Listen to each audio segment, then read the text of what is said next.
Warning, the following podcast may occasionally contain strong language and material that is not suitable for all ages. If you are easily offended, it is highly advised that you turn back now. However, if you're a degenerate, welcome, brethren. You've found your home.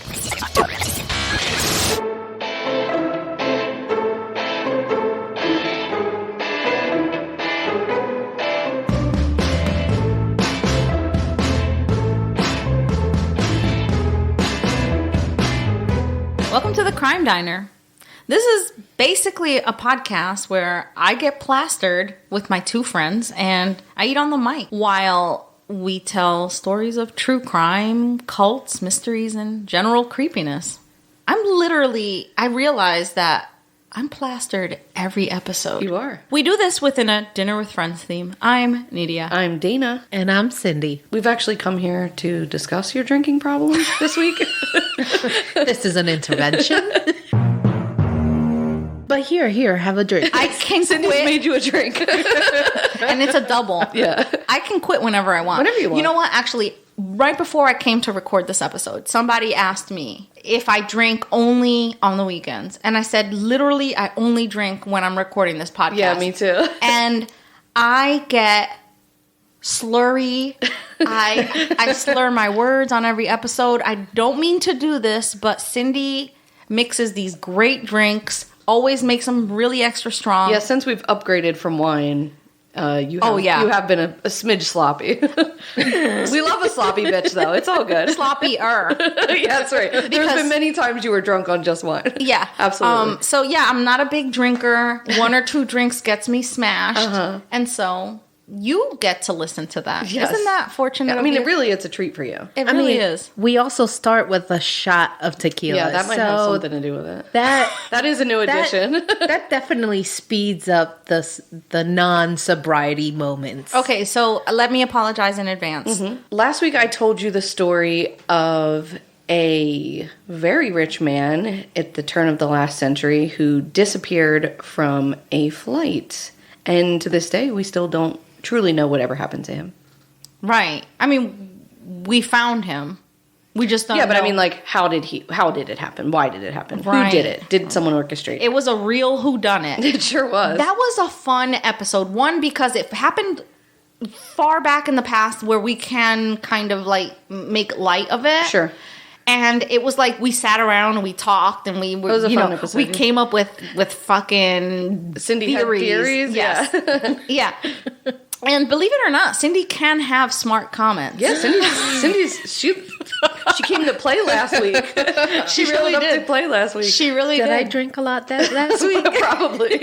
Yeah. So this week I have something for your ass. Okay. Yeah. I'm coming with a checkmate? I took a page out of your shit. whodunit notebook. Oh, shit. All right. Yes, okay. Ooh, I'm excited. So the story that I'm telling today takes place in Canada.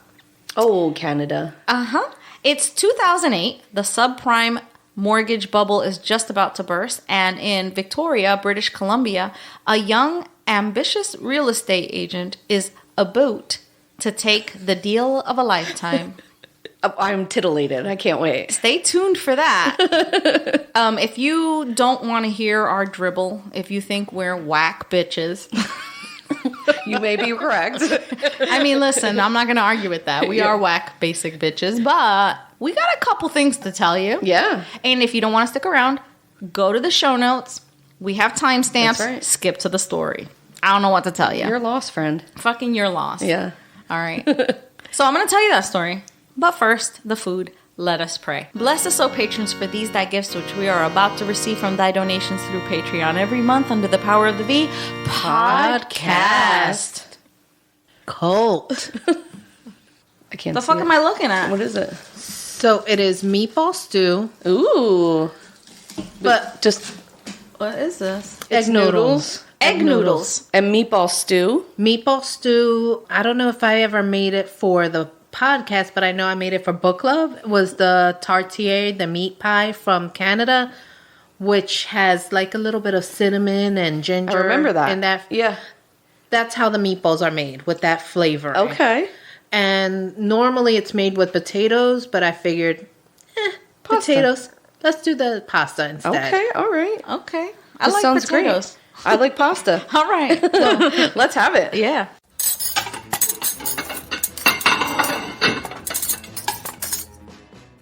I fucking love these cinnamony flavored sort of meatball situation. I don't love how you said that.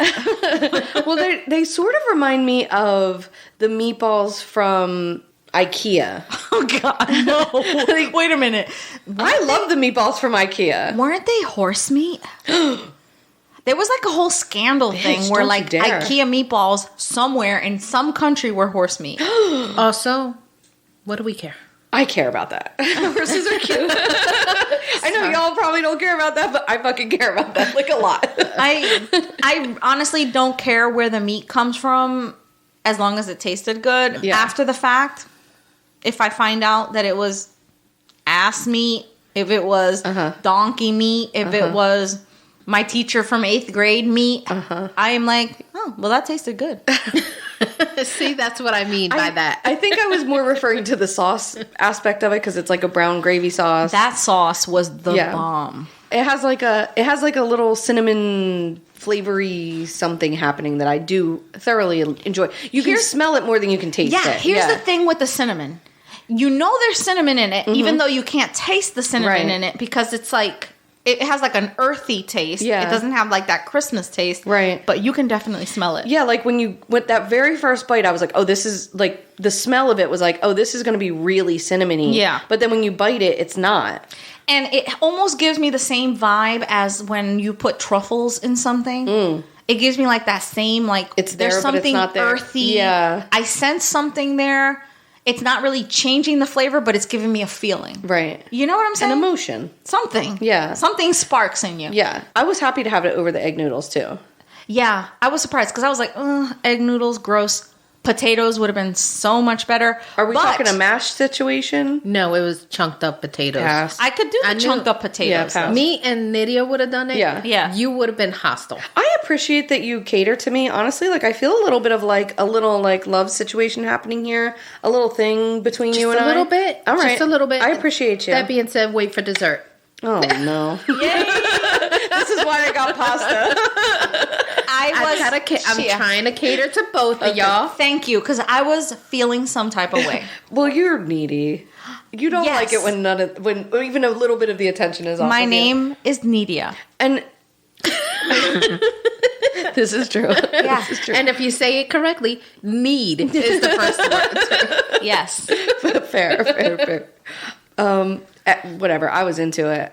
I was I'm into here it for too. I didn't know that I was going to like the egg noodles as much as I did. I did, yeah. I coated them in that sauce. I wanted to rub that sauce on my face and breasts. I also was like, can I get a little more sauce so I can dip this bread, which was perfect. Because she tried to hand me a stick of butter. I'm like, No. we don't need butter. I'm like, give me the more sauce. I did the bread in Yeah. the sauce. Yeah, right, exactly. I could have even have done the meatball on the bread, you know what Absolutely. I mean? Like, If I would have known that, I wouldn't have bought the egg noodles. No, it was perfect. It was all perfect. Yeah, that bread was good. Anyway, What are we moving on. drinking? Oh my God, whiskey sours. Oh, is that what this is? Yeah. Oh, I love this. That is one of my go-to drinks. I love a whiskey sour. I ran out of whiskey a while back, and so today I was like thinking about, still today, I couldn't figure out what to serve. And then it came to me, I was like, duh, Canadian whiskey. Oh. Crown Royal. Whiskey sours. Okay, That's all what right. we're getting. I'm here for these I love whiskey it. sours. I love it. I don't know that I've ever had a whiskey sour before. I'm almost done with it. Great. I'm glad you're telling the story and not me. Yes, I am telling the story. So, before we get to dessert, What? Gotta make room. Oh, okay, yeah. before we get to dessert, I am going to say that it's been a few minutes since I reminded you to support this podcast. That's right. So, allow me to put you into the missionary position. I want you to spread the word about our podcast. Don't be greedy. Share us with a friend or two. We don't mind.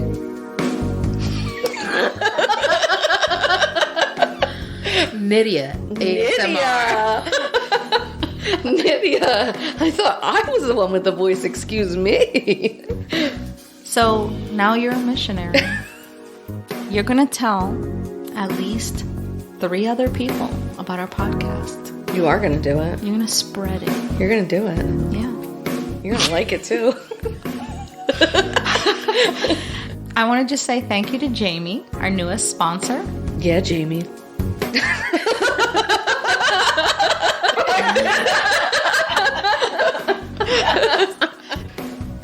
Jamie was put in the missionary position, and she supports us. And you can do the same thing, right? Be like Jamie. Support us.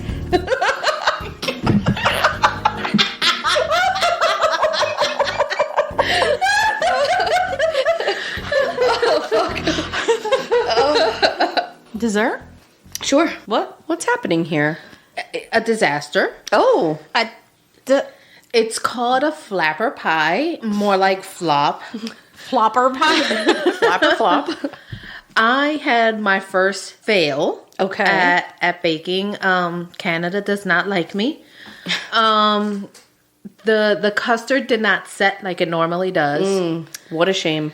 And even after I baked it, like it was supposed to be baked, I heated it, I cooked it overnight, did not set like it normally does.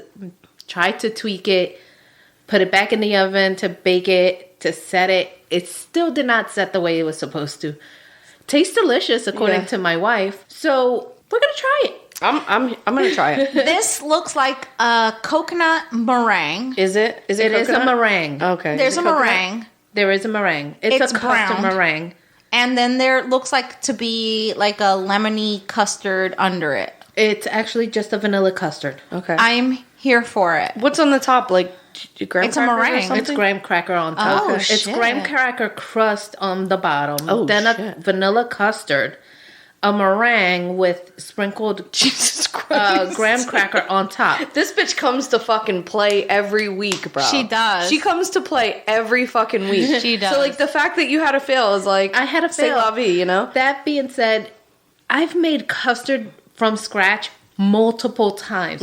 Multiple times. This is the first time it did not set like I wonder normally what happened set. there. And It was a flaw in the recipe. It really was. I'm going to blame the recipe. Yes, it was think that's not me fair. over whipping. It looks beautiful. It really was her over Yeah, whipping. definitely. It looks beautiful. I'm here for Let's it. have Let's it. eat.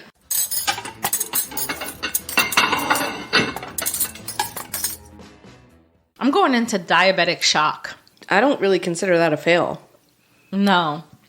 And honestly, I appreciate that there wasn't, like, that the custard didn't set because you know how I feel about custard. So, like, Yeah. that worked for me. I love meringue, though. Isn't that weird that I like meringue, but I don't like custard? Meringue is You're a much hypocrite. Meringue is much more airy to me.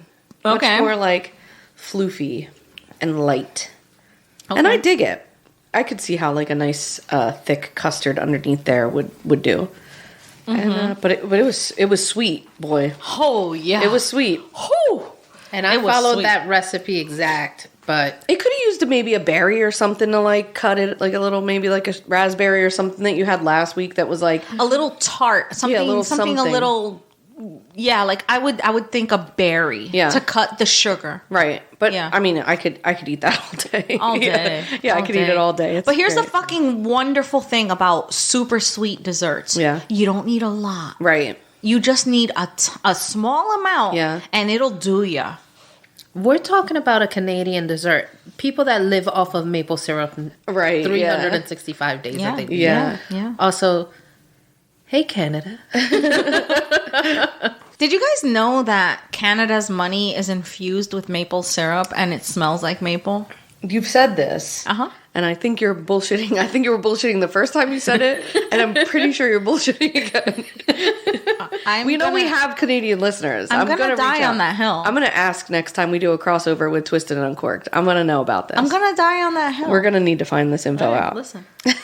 I went to Canada one time, so I'm an expert. Oh, okay. Me too. I've been there twice actually, but Oh, I didn't smell their money though. Oh, I didn't listen. put it on my face. I'm an expert. I laid it all out on the bed, and I Oh. did like a angel. Yeah, like a thing. snow angel. Yeah, snow angel, but money angel. What with the Canadian? What Yeah. do they have up there? Maple leaves or something? The I maple forget. leaves. Yeah, right. I forget. All right, I gotta tell you something.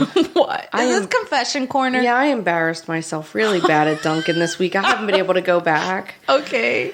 Dana has the most pathetic look on her face. I'm so bummed about it because you know how I feel about Dunkin', you know? Well, you did poop there one time, so what could be worse than that? Shut the fuck up. I don't remember that story, so. She had a bathroom emergency. That was when my bathroom was out a couple of weeks ago. Oh, that's right. I remember that. Anyway, that was not the point, and I also didn't talk about that on the podcast, so thanks about that. Sorry about it. She's not sorry. I don't know if you remember, like, last year, like, maybe it was a year and a half ago at this point, where there was, like, a whole crew of people at Dunkin' that were, like, super nice and really, like, personable and whatever, and then they asked for a raise and there was a strike and a whole thing happened. Yeah. That whole staff is gone now. You can go back further into the episodes when we were Wine, Dine, and Storytime. Yeah, I couldn't even tell you where it is. It was a fucking Dunkin' Donuts coup. Yeah, so that whole staff is gone. It's a whole new crew. Oh, shit. It's really sad. And, like, for a long time, I didn't really go there because, solidarity and all. Yeah. But, I go there from time to time, and I'm just, like, I do love Dunkin'. Their tea is good. I'm into it, Okay. The other day, I order on my on-the-go app, so they know it's me. My name says the thing. And sometimes when they get to know you, they're like, oh, Dana. And so it was a girl this time, and she goes, Dana. And I was like, oh my God, hi. But I didn't know who it was because it was the speaker, Right. I come around and it's one of the girls from the original crew.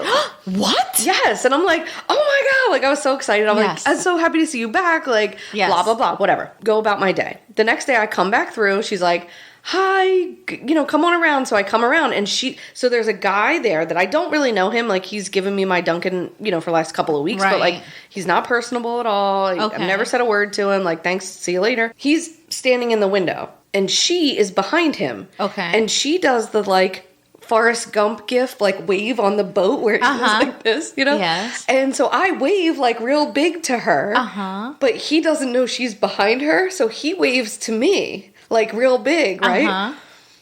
But I don't know him, so I look like a fucking lunatic waving to him, So he waves back like really confused by my behavior. Right. Then he opened the window. The window was still closed at this point, so the window slides open. He's like, "Was that for me?" But then now I didn't want to embarrass him, so I was like, "Oh, yes, that was for you." And he was like, "Okay," and I was like, "I love Dunkin' Donuts." You said you love Dunkin' Donuts after embarrassing yourself. You were She just walked away. I wanted to die because I didn't want to embarrass him, but because I was so embarrassed. And I was like, I haven't been back to Dunkin' since it was a week. I can't. He looked at me like I had 6 fucking heads, and I was like, He was like, yeah. okay, He's like, here's buddy. your fucking Dunkin', bye. And I was like, okay, bye. And I was like, pulled out, and I immediately texted you like, I can never go to Dunkin' again. I'm like, I'm never gonna go again. Girl, I can't. why? See, this is why you're a people pleaser. Why didn't you tell him no? The girl was standing Because behind he you. waved like a goon back at me. He was like, oh, she's strange. And so she doesn't come back and shoot the Dunkin' up. I should wave at her. Yes, but you needed to put the burden on him. Oh my God. You needed to put the burden on him. And I was like, I didn't want to embarrass him because he giant waved at me. I wasn't giant waving at him. I was giant waving at her. And she started it because she giant waved at me first in the first place. All of this, none of it was my fault. I'm sweating just telling you this. I haven't been back to Dunkin'. It's been Wendy's every morning. I can't go to Dunkin'. I must not be that much of a people pleaser because I probably would have been like, no, what's her name was right behind you, but hi, how you doing? Oh my God, Right. I could never. I can't think that fast on my feet. Plus, it was like 7 o'clock in the morning. It was very early. I don't know what time it was, but it felt early. I'd only been up for a little bit. That sounds like you stopped going to places that early in the morning. You just get tea and coffee from home. Oh, I know you don't do coffee, sweating. but yeah. Anyway, Also- it was mortifying. giant waving, that's a thing all its own. Why did that happen? She started it. She was excited to see me. She giant waved, and I was excited to see her. So I giant waved, and he just got caught in the crosshairs. You giant wave back. Fuck that. Giant wave back. Own your giant wave. Oh my God. And just say, if you want it to, you got a giant wave Got a too. giant wave too. Now I have to either own it and just giant wave every time I come You to the pooped window. there. That's the worst No that one could knows happen. that. Also, I had no running water. There was nothing I could do. Giant wave and make it a thing. Own the giant wave. I'm a from giant your- waver now. Right, Oh, right. God, I'm the Make weird them giant waver. smile in the morning or have them have something to talk about behind my back. Oh, Absolutely. Here comes the giant waver. I better wave, because if not, I won't get my giant wave every day. Oh, God. Anyway. You're the giant wave lady now. Okay, well, I'm also the opposite of giant. If you'd like to hear about a fun interaction on a date I went on. Oh, yes. Let's hear it. So wait. Yeah. So we're not going to hear about Tinder anymore? I don't know. Okay. All right. No one's... Tinder has been paused. Just settle down. Everyone calm down. It was one date. It manifested into two, but... Dana went on a good date. Oh, Dana actually had a first real lesbian date. All of that. Hold on. Time out. Time up on all of that. Okay. I'm just going to tell you one snippet of it. Okay. So we met on Bumble. Uh-huh. And so on Bumble, there's like all of these different descriptors of yourself. Okay. You know, like, what are you into? How tall are you? What's your sign? Like, are you religious? Do you want children? All of these things. And people can like just see all of them, right? So for how tall are you? You put, I'm slightly taller than a kitchen garbage can? Yeah. So... you can't tell this by the sound of my very grandiose voice. Yeah, my grandiose voice. You can't That's tell how I would picture you. But I happen to be a little on the shorter side, maybe just slightly taller than a kitchen garbage can. I'm around a 13-gallon kitchen garbage can. I think on a real... You're shorter than her. No, she's not shorter than me. No. Okay, you're barely taller than her. Yeah. But says the girl that's barely half an inch taller than me. I'm taller than both of y'all. By half an inch, literally. And I own my half an inch. I look down at y'all. Listen, we're all the shortest of the short. Yeah, we're very short. On a great day, on a day I'm feeling real confident. Yes. I'm touching 5 foot. Yeah. I'm feeling tall at 5 foot, right? So, this woman I went on a date with is the opposite of that. She is 6 feet tall. And so I have dated tall people in the past. Like, yes. It is not odd for me to be the short one in the relationship. Right. Clearly. Go to her house, and we were going to watch RuPaul's Drag Race. It was just a beautiful, lovely date. Had a really good time. But when I walk in, it was noticeable that, like, she was very tall and I was very short. So she goes, yeah, when I saw, like, how short you were, I pulled, like, a tape measure out to see, like, how tall you were. Oh, my God. No, she did not. And she's like, yeah, you're, like, really short. She goes, but it was really funny because I was on TikTok and a video came up and it was, like, how to pose with a short king. Short king. And I fucking howled. I was like, I am a short king. She's like, it's fine. I know how to pose in a picture with a short king. Thank you, TikTok. Also, where's the TikTok now? You know what? I do want to see the TikTok. I follow her. Oh, I follow the girl. I fucking like the way I cackled. I was like, but I am a short king. So then she's been calling me short king. I kind of live for it. You're a fucking short king. Oh my God. You need a name tag that says short king. Or like maybe a gold chain with like a fucking yes, girl. Like with the diamonds. It's a short king. Own it. Fucking Flavor Flav style. Yeah, definitely. The way I cackled when she was like, I know how to pose with a short king, I fucking screamed. I was like, I already like her. Yeah, I was like, you might work really well for me, actually. Yeah, I already like her. Yeah. So you know that if I approve, then we're good. Then you're good. We're good to go. You're solid. I'll pass on the message. Yes. I will stay judging on my side for a little bit longer. Take your time. Someone needs to have like normalcy. The voice of reason. Yeah, right. Someone needs to pump the brakes for me. I'm like, we're in love now. We're in love. We're all in love with her. We're collectively as a group. I'm holding your hand all the way through this relationship. I think this is great. I love that kind of support from you. Listen, I'm looking with judgment from my corner. And I respect you for it. Yeah. Whatever. Someone's got to be the adult around here. Yeah. Yeah. You know what? This week I sat in a meeting at work among professionals. Yeah. And we were talking about being overheated at night, how we sleep at night. It was just like a casual conversation. Everybody was like saying, oh, I like to sleep with the covers over my head. I like to sleep, with the blankets and a fan, blah, blah, blah. And I said, and somebody said, oh, all it takes is for me to stick one foot out of the blanket. Yeah. And then I spoke and I said, yeah, but that's how the monsters get you. And everybody turned around and said, wait, what? Obviously, everybody knows that. And I was like, yeah, that's how the monster grabs you.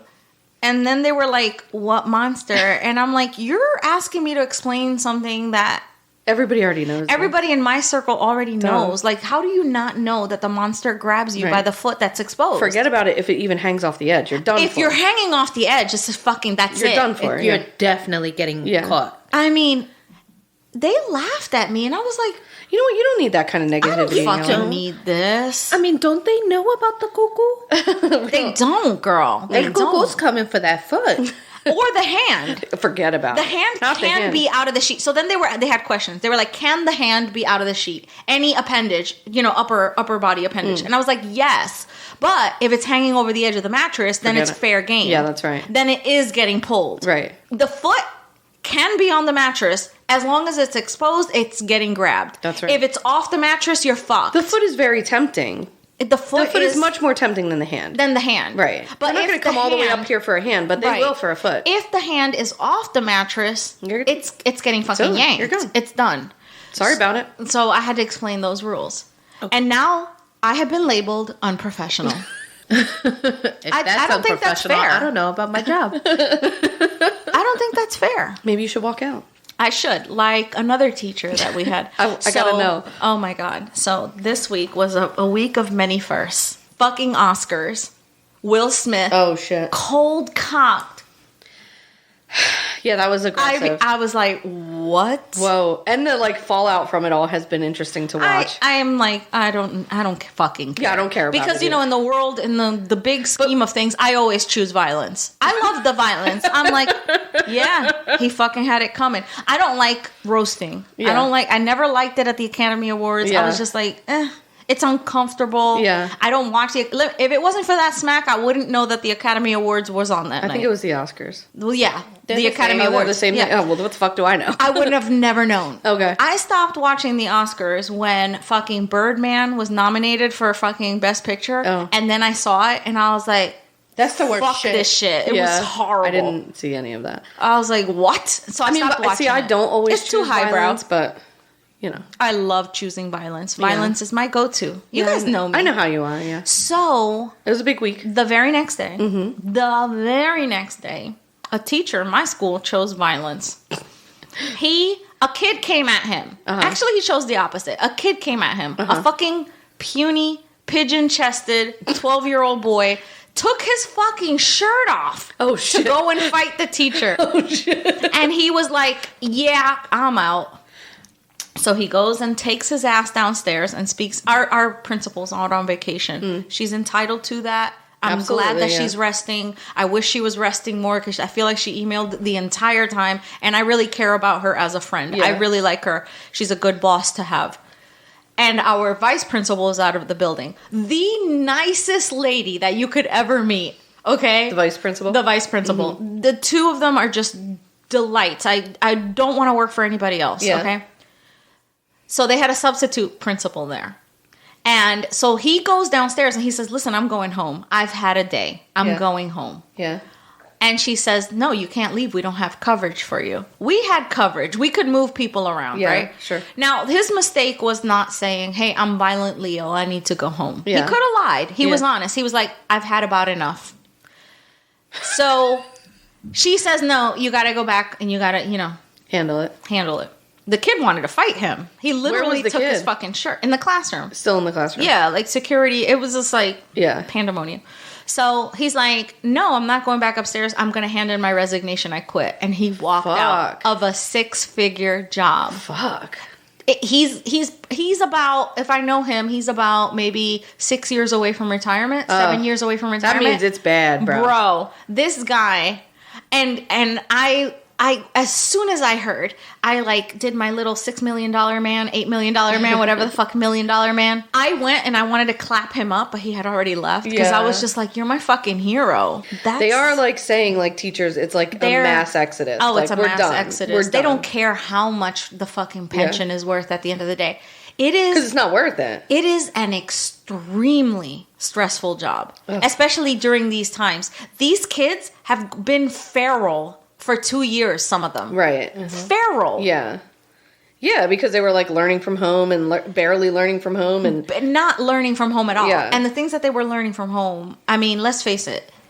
it was not. There's it some wasn't- problems. Yeah, it was, and yeah. it's not an inner city. It's not a No, fucking it's racial everywhere. thing. Yeah, There's problems in every home. Absolutely. Okay? Yeah. So, it wasn't like a thing. Not only that, like some people, like me, I would have never been able to learn like that. Like I was just not that kind of kid. Right, yeah. So like, and I would think it would stand to reason that most people are not like, we're just like not created to like sit behind a screen all fucking day. Right. You know what I mean? So, and then to get back into the classroom and then you guys have all these restrictions and all these hours and all the, it's just, I can't even imagine how you're doing it. It's some teachers are in a fight for their lives this year. I'm not in that situation because I have a cute little group of kids and I'm fine and I'm happy for once, but some teachers are fighting for their lives and I really feel for them. One of our TikTok teachers quit. I think the honest teacher or the honest vibe, something like that. But she just up and quit. She came onto TikTok, did her set, said, by the way, I resigned today from my teaching. I couldn't take it anymore. And that's so she sad. did a live explaining why, but I didn't. That's really, really sad because a lot of times, like, teaching is, not every time, right? But a lot of times teaching is a profession that people, like, feel called to go to, or, like, really want to do and love to do. So it's like, fuck, man, this is fucked up. Like, this sucks. Yeah, it's like your dream just imploding on itself. I love that the kid took his shirt off, though. That's fun. Oh, yeah. That was a fun He was detail. one of my old students. Yeah. I really liked him. I had a connection with him. But he must be going through some, because, like, and the bottom line is there's no mental health support for the staff or for the students. Right. And a lot of times the students are coming from really... They have PTSD. Sure. Mm-hmm. Those kids are seeing some shit that is like... that would surprise anybody. Yeah. And so... Yeah, and if you're not, like, trained and equipped to, like, how to deal with that, or, like, there's someone to remove them from the situation and, like, deal with it properly. Right, it's fucked. You're, like, in a no-win situation. Here's the thing. I'm a special ed teacher, and this was a special ed student. I'm trained to de-escalate these situations. Right. Whereas a regular ed teacher, like this man, this person, he wasn't. Right. And so if you're not trained in de-escalation and you take things personally... then it's like a lose-lose situation. Yeah. And I'm not here to judge. Trust me, it is extremely difficult. But I was here for it. I was like, dude, quit. Go live your best life. You have a job. I want this man to find his fucking calling. Bliss, I want him to find his bliss. I want him to find peace because this is not a job for everybody. And it's a very respected job. Yeah. It's a very underappreciated job. Underappreciated, I won't say underpaid. It's not underpaid everywhere. Yeah. Well, we're not underpaid. I don't feel underpaid in any way, shape, or form. Yeah, many teachers do. But many districts are. Many teachers are. I mean, we're in New Jersey. Yeah. New Jersey does... One of the highest paid, One of the highest paid states in the country for teachers. Yeah. And still, some of us still feel like, ooh. But we're also... those salaries are, ooh. Yeah, but we're also one of the highest achieving states in the district. I want to point out that correlation. Yeah. That when the teachers are paid, so is the achievement. Right. I mean, you're looking at highest paid teachers... Among the highest paid teachers, also 1 or 2 in the state in education. Yeah. So in the state or in the country? In the country. In the country. Oh, in the country. Yeah. Yeah. So, I mean, and then if you look at the states that pay nothing to their teachers, they're they're like 49. Yeah, like the math speaks for itself. You know what I mean? Like, it just is what it is. Like, if you don't have the resources to give the kids what they need, like, it's very simple. Like, if you're not putting money into education, you're not going to get the results. But whatever. But I'm neither, it's not here nor there. Even the point. I'm just I am for. Oh, I'm for people. I'm for the mass exodus. Mm-hmm. I'm for not leaving it all. This is what I'm basically for. Yeah. Aside from education, go to your job, give the least amount of effort so that you don't get fired. Yeah. Because it's about you, kid. When I first met my boss that I have now, who, I think we can all agree. When you have a good boss, it's a good thing. Well, she's an interesting cat, and she listens to this podcast. Oh, I love and she actually, every time you make fun of me on the podcast, she then turns around and makes fun of me in the spa by what you say. That's why I love her. All day today, she kept going, "Are you about to cry?" from the episode. I fucking love From her. the episode from the Jason and Hell episode where I was like getting upset and you were like, are you about to cry? She has been saying that all day. She's like, are you about to cry? I'm like, are you so fucking funny? You're so funny. I love her. When I first met her, we came off of having a very chaotic boss situation. Yes. And so she was like, she had like a little, I don't even really remember because she's been with us for like 7 or 8 years at this point. But like, I want to be like, it was like a pizza party or like we had lunch somewhere and like everybody was there. We were just getting to know her. And she was like, well, like, tell me about yourself. Like, what's your deal? Mm-hmm. And I was like, oh, me? Like, I don't really like to work that hard. So I like to just like fly under the radar so you don't like expect too much from me, but like do enough so you don't fire me. And she was like, oh, okay. And then I proceeded to do that for 12 years. And I'm like, this is how you get longevity in a situation. Yeah. I don't kill me. You don't expect too much from me. I show up. What do you need? I'll do it. Yeah. Don't ask me too many things because then I'm going to like not feel too good or whatever. Yeah. Humans are not meant for this life. Like we should be like frolicking in the fucking forest and shit and like kayaking and like I don't know, growing our food and eating fish or something. I don't fucking know. But we should not be like staring at screens and like, if I learned nothing from quarantine, it was that I was not meant to be a person that worked. Like worked for a living. Like, No. You know, the most successful bosses are bosses that appreciate you, because when you feel appreciated, you always do a little bit more than is required. Sure. You know, when you like your boss and you feel valued, you always do a little bit more. Yeah. Like, I never want to disappoint my boss. Do you know what I mean? Like, I like her. She's been over my house. She's been to my Halloween parties, you know? So I don't want to disappoint her. Yeah. But if I had a bitch on wheels or a fucking like, absolutely. I would definitely be like, fuck you. Yeah. I ain't doing you just show up shit. and you're like, I'm not doing that. Yeah. I mean, but really, my real bosses are the kids that I teach, you know? So I always feel like, here we go. Yeah, that's sort of a different dynamic because you do like feel responsible for them and their education and like that's the point, right? I don't only feel responsible, I am responsible. You are responsible for it, yeah, absolutely. I take that very seriously. That's but, you know, on the same token, like paperwork and shit like that, I'm like, next. No. But I really, you know, I'm having a good year, so. Good. I'm really glad to hear it. Yeah, so I'm not going to walk away.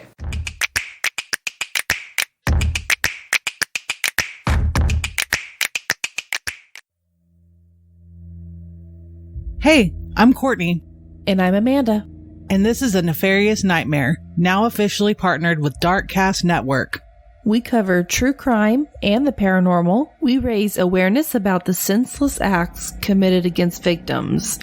We won't go easy on the offenders, but show serious empathy to the victims. And sometimes we dive into some weird topics outside of true crime, like the paranormal or even conspiracy theories. Our listeners are definitely the best, and we are their biggest fans. So join us. Come on in. All are welcome. Let's dive into these cases. You can find us on any podcast platform and on YouTube. Be sure to find us, hit subscribe, and share us with your friends. We do have great life advice, such as don't be a Richard.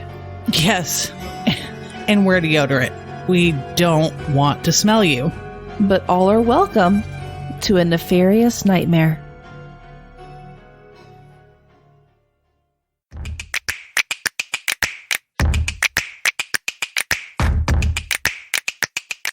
I have a story for you. I can't wait. Yeah. I feel so excited by this. All right. Well, listen.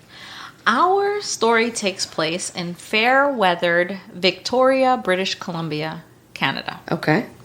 The only place in Canada that I would ever be willing to defect to. Really? Yeah. Why?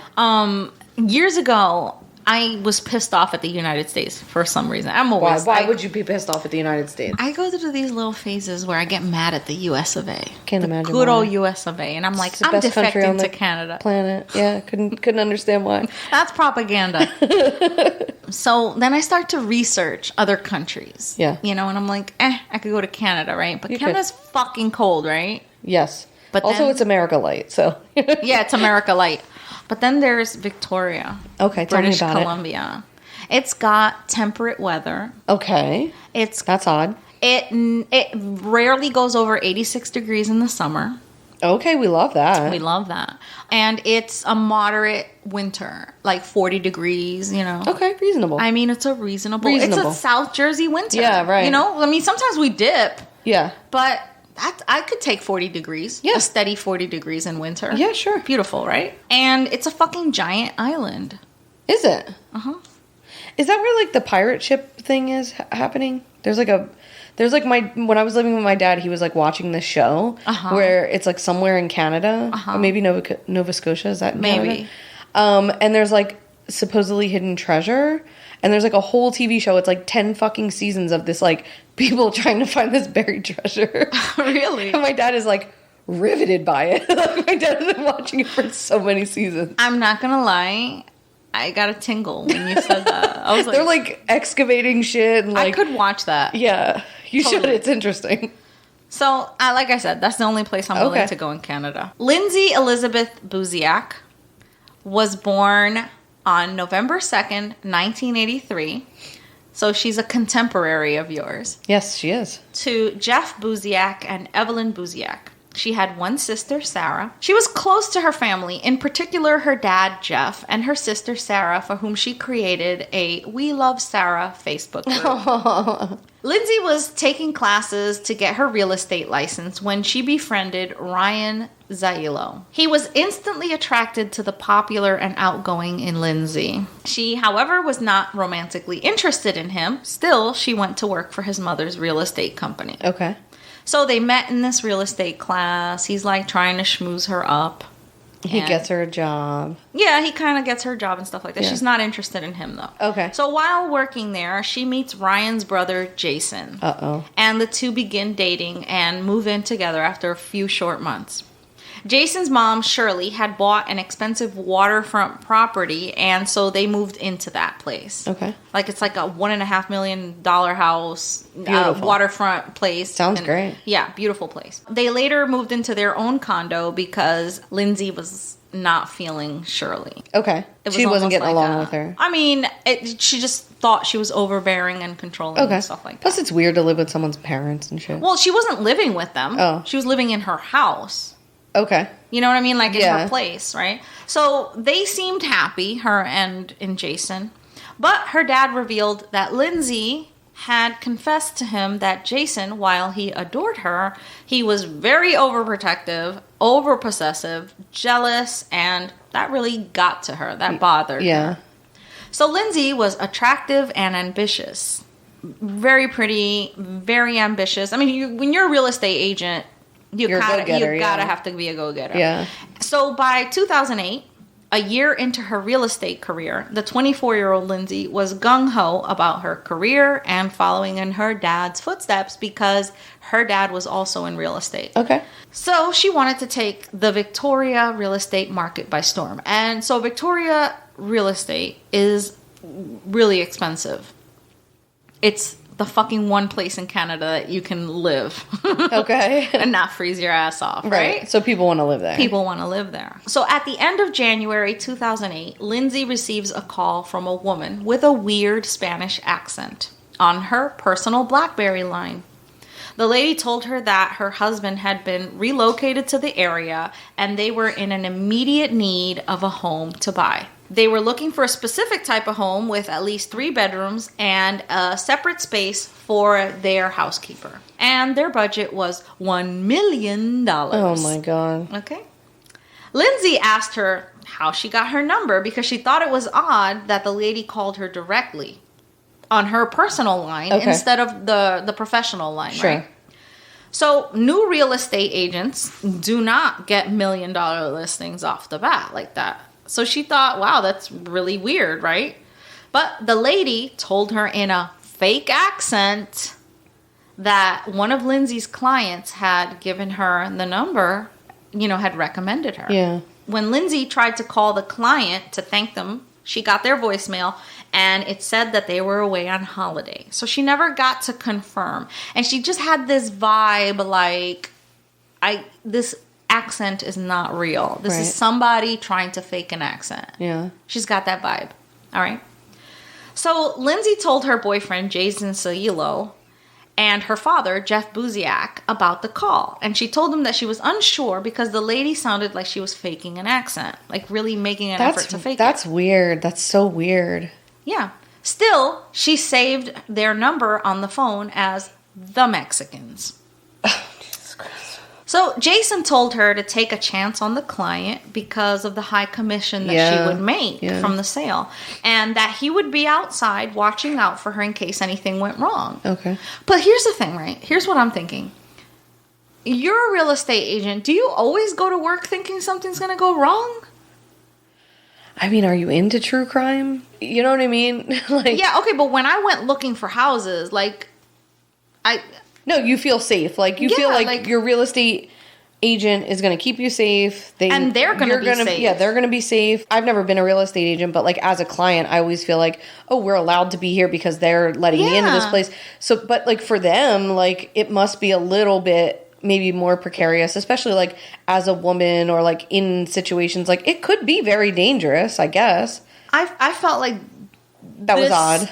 Yeah, I was like, why would this be an issue? I'm going to tell you more. But I'm like, why would that even be a fucking issue? Like, me as a buyer, I would never think twice. But here, let me finish you. I mean, like, as a person who does massage and, like, sometimes I do get put in precarious situations because it's an intimate setting. You can see, like, I could sort of be like, okay, like, I could see how this could, maybe somebody could, like, misconstrue. Turn it dangerous, Yeah, you mean? right. Well, I mean, that could happen for anybody at any time, but, right. like, yeah, sometimes feel, like, more precarious than others, maybe. Okay, you know? Let me tell you why I feel like it's like, wow. I think the situation was made to be a bigger deal. But here, let me. Okay. So Jason was an he was a big guy. He was an semi-pro hockey player who weighed about 250 pounds and stood over 6 feet tall. Okay. Lindsay ended up finding a place for this buyer. It was 1702 D'Souza Place in a town called Saanich. It was a beautiful new construction home on a quiet cul-de-sac, and she made an appointment with the clients to view it at 5:30 p.m. on February 2nd. It was a Saturday, 2008. Okay. The 15-minute conversation between Lindsay and the clients was reportedly overheard by Jason's mom, Shirley, as she told to police. Okay. So she's walking up in their apartment. You know, they're now at the condo. She's walking up. She hears her on the phone talking to this couple. Potential buyers. Yeah. So Saturday, February 2nd, 2008 finally arrives, and Jason and Lindsay have an early dinner at a restaurant called Sauce. Fun. I like that, right? Yeah. They pay their bill at 4:24 p.m. and they leave separately in their own vehicles. At that same time, Joe D'Souza, the owner of the development where the house is located, left the site at approximately 4:30. The other workers left the area around 5 p.m. So this is a new construction area. There's only like 4 houses in the cul-de-sac. They're still constructing. The house that Lindsay is going to show is one of the few that's finished, that's ready to move in. Okay, it's not like a showroom or something. No, okay. The whole place is cleared out. Okay. So Lindsay goes home. She's finishing dinner. After dinner, she goes home to change her clothes before the showing that she had scheduled with the quote unquote Mexicans. Okay. That she had put into her phone. That's the nickname that she called them. Okay. Jason went to pick up some documents at a place called SHC Autographs. It was an auto shop place about 5 minutes away from the restaurant Sauce. The owners had hired Bouziak, Lindsay, to help sell a property. Like, I think the both of them were selling it together. And Jason seems to have gone there to present an offer, to get paperwork, whatever, that Lindsay then had to go and sign or whatever. He was also a mortgage broker, Jason. Okay. So he had a partner. But he wasn't like really friendly with this guy, but they played hockey together, and they were supposed to play hockey later that night. Okay. So he went to pick him up. His name was Cohen. Okay. He and Cohen, like I said, they weren't close, and sources say that Cohen thought that it was odd that he wanted to hang out. Like, they were supposed to go to dinner or whatever. Okay. So normally they just like play hockey and they were later. Acquaintances, like somebody that you would never think to hang out with. Okay. You have these things in common with them, but you don't really hang out with them. But on this particular day, he invited him. Setting up an alibi. I didn't say it. Okay. I don't say nothing. All right. So, when Jason goes to pick up the paperwork, he makes sure to park in a strange spot right under the security cameras, right under where he knows the security cameras are, even though it's not the most convenient spot to park in. And he even makes sure for the cameras to get a good look at his face. Like, he looks up at the cameras. He's like, hey, guys. Basically. Hey. Right? So he also texts Lindsay to say he's running 15 minutes late. Like, here's the thing. Lindsay told him, listen, I don't have a good feeling about these people. I want you to be there. And he's like, yeah, I'll be there. You know, go ahead and do this thing. She's like, I don't know if I should take it. He's like, go ahead and do it. I'll be there. But now he's late. Yeah. He's like, I'm going to be there 15 minutes late. So the CCTV shows him. Damn, that sucks. The CCTV shows him leaving the place where he's only supposed to pick up paperwork. It took him a whole ass hour, okay? So he leaves the place at 5:30, which was precisely when Lindsay's appointment was to start. Okay. So she texts him back, gotta go, the Mexicans are here. Because he's like, I'm about 15 minutes away. She's like, gotta go, the Mexicans are here. Okay. The house she's showing them is in a small cul-de-sac that contains only 4 houses. Number 1702 is at the outer end of the cul-de-sac, on an intersection of the D'Souza Place Street, where the cul-de-sac is, and the main thoroughfare on the other side, which is called Torquay Drive. Okay. The side of the property and the fence of the back garden run parallel to this main thoroughfare. Okay? So you have the front of the house in a cul-de-sac. Right. That's got only one way in and only one way out. Right. And then the side of the house and the back of the house facing this main thoroughfare. Okay. Okay. Like a highway sort of. Just, you know, like a main street. Yeah, okay. You know, not a cul-de-sac. Right. Okay. So at 5:30 p.m., 2 witnesses see a 6-foot-tall Caucasian man with dark hair wearing a blazer and a shoulder-length blonde hair, short hair, blonde woman wearing a distinctly patterned dress. It was like pink swirls with black swirls with white swirls. Okay. It was a loud dress for 2008. She was between the ages of 35 and 45, so a middle-aged lady, and the witnesses saw them walking into the cul-de-sac. Did that hurt your feelings? Dana clutched her pearls. Very aggressive. We're middle-aged. I mean, I'm like tearing up. It was a little aggressive. A little aggressive. Thank you very much. Please move on. Are you gonna cry? I'm a little.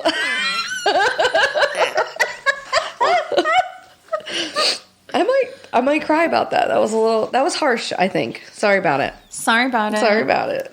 Lydia called me middle-aged a couple of years ago, and I fully was not accepting that. That hurt, friend. That felt aggressive. But all right, moving on. She was wearing a loud dress and she was middle-aged. Yes. Sounds like she's got a fake wig on. Well, listen. So their car had been parked elsewhere, and they walked up to the property. That's weird. So the witnesses then say they saw Lindsay shake hands with the couple like if they never met before. So it's not somebody that was known to Lindsay. Right. From their body language, it appeared that this was their very first encounter. So she leads them inside the house. I'm sorry. One question. Who's seeing this? The witnesses. What witnesses? Because you're saying it's like a dead end, like a cul-de-sac. Yeah, but other people had bought. Oh, okay. So people were living there. Yeah. Okay. All right. So the 3 of them entered the house. Okay. At 5:38, Jason sends another text saying, just a couple minutes away. Lindsay doesn't open this message. Okay. Remember, her appointment was scheduled at 5:30, which is when she literally plugs in the numbers to the lockbox where the key to enter the house is right before, like at 5:29 or some shit. Okay. So 5:38, he texts. She doesn't open the text message. Damn. She has a BlackBerry. This is the final text between Jason and Lindsay. But Jason tells police that he had sent her another text saying, "Are you okay?" This is neither confirmed nor denied by the police. Okay. At 5:41 p.m., Lindsay's BlackBerry made a phone call out, and police believe that this was the direct result of the attack. Okay. So it was in her pocket, and her BlackBerry, like all you can hear to a person that she rarely ever called, was muffling. And police, did it like leave a message or something? Yeah, it left a message, Okay. but it was like all muffled. Police believe that 5:41 p.m. she was getting attacked. Jesus. And that was like the record. That's got to be so fucking Jesus. eerie. I was just thinking, like, could you imagine if you're like, oh, that's weird, so-and-so called me, Yeah. and then you find out that they were being killed, and you're murdered. like, have to call the police and be like, I think she called me, and like, you know what I mean? Like, that's Yes. so fucked. That is, yes. Also, like, if you would have heard anything, you would have been like, oh my God. Oh, God, this is the making my last. stomach hurt. Yeah, right? This would be the last time that this person died. Like, could you imagine if you would have heard, like, their last. Yeah. I mean, maybe they did. Or even the killer's sounds, you know what I Right. mean? The voice or whatever. Oh my Yeah. God. So anyway, Jason and his friend Cohen arrived at the cul-de-sac about 5:45 p.m. The guy that he never really hangs out with. Yeah. Oh, that's so fucked up. And the boyfriend that was supposed to be there Right. since 5:30 Right. with her. Oh, that's so manipulative. Wait till you hear more. And to like pick somebody that you don't really hang out with, so they don't really know how you normally Yes. would act. Yes. Ooh, that's very premeditated. That's fucked up. I don't know, is it? We'll see. Yeah, I've already made my decision, but yeah. All right. As they were driving up to the property, Jason sees the couple coming out of the house, right? Mm-hmm. And they dash back in. When they see the car coming up, they dash back in. They go Okay. back in. So he thinks, oh, they must have just, they must still want something else to do with Yeah. with the freaking thing. Yeah. So he stays parked outside for about 10 more minutes because he didn't want to make Lindsay look unprofessional. Like if he went into the house, they would have been like, what's this dude Who's this doing guy? here? Yeah. Whatever. Also, from somebody that has bought more than one property, if I saw the realtor's boyfriend come in, I wouldn't first of all be like, oh, that's her boyfriend. Oh, it could be another Unless- potential yeah. buyer. Yeah. It could be another realtor. Oh, you Yeah. guys work together? Oh, cool. Yeah. You know what I mean? Like, I would Very simple, yeah. Yeah, but he was like, oh, I didn't want her to seem unprofessional, so I just stayed outside, parked across the street, far away from where I could help her, whatever. So he then decided to drive back out to Torquay Drive, the main thoroughfare, and park there. He said that he didn't want to be a nosy, interfering boyfriend. After waiting another 10 minutes on Torquay Drive, he texted Lindsay to ask if she was okay. This was never confirmed by the police. Yeah. He says he did it, but like the police never said yes for sure, right? Okay. So she never opened this message. Okay. He waited another 20 minutes, okay? And then he went to the front door and found that it had been locked when he tried to open it. And usually when you're going to a house showing, the front door isn't locked. You can walk right in. So through the mottled glass of the front door, he could see that Lindsay had taken off her shoes at the entrance hall because, usually when you go see a model home, they say, please take your shoes off so you don't ruin the floors. Yeah. So he saw her shoes there. And there was no signs of movement and there was nobody in the house. And he repeatedly knocked on the door and nobody was letting him in, right? So he called his mom's real estate office to see if she had the combination key to the lockbox or to the garage, all right? Because, with the garage code, he could just get in through the garage. But she was like, no, I don't have it, So she couldn't get it. So he called 911 and explained that his girlfriend was showing a house and that she's not responding. Yeah. Which I was like, that's a lot. Like, I would have just walked in and be like, hey, hi, He I'm can't the get other in. The seller door's in the thing. locked. No, from the beginning. Like, when he first got there. Right, you know what I'm saying? Yeah, absolutely. I wouldn't have automatically gone to like, oh, this is an emergency. Because I know that when I bought my house, we sat inside the house and filled out paperwork. And that took some time. Yeah, but if he's knocking, and nobody's answering. I get that, but they could have been in the backyard or in the basement. Yeah. You know what I'm saying? Like, I wouldn't have automatically gone to, oh, somebody's hurting her. Yeah. That would not have been my go-to thing. Right, yeah. Right? All of this is suspicious. Just simply, So much suspicious. Wait till you hear the rest I of this. mean, the fact that he waited 10 minutes across the street, then drove out of the cul-de-sac, waited another. The whole driving All out of his behavior is that very strange. behavior is just odd. If he had paid for these people, they should have had a better tracking system. I will tell you about that tracking system. I mean, he should not have shown up until after he had confirmed that they had left. Right.